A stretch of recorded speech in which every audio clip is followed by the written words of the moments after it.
የሴት ልጅ ጥፋቷ ራሱ ምህረት ነው።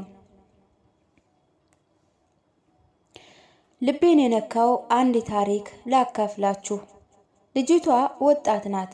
የደስ ያላት ብዙ ወንድ የሚመኛት የሆኑ የሰፈር ጎረምሶችም ስትወጣ ስትገባ ይለክፏታል፣ ይነኳሳታል። ደስተኛ አይደለችም።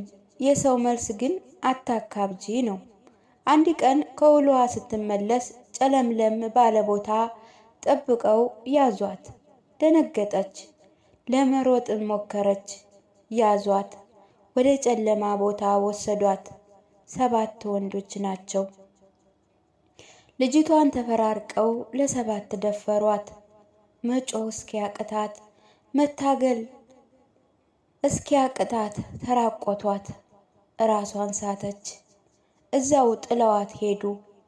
በመንገድ የሚያልፉ ሰዎች አግኝተው ሆስፒታል ወሰዷት። ክፉኛ ተጎድታለች።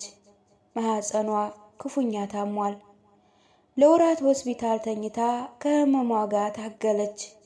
ከስቃይዋ ጋር ተጋፈጠች። አሸነፈች። አገገመች። ከ6 ወር በኋላ ቁማ ወደ ሰፈሯ ተመለሰች።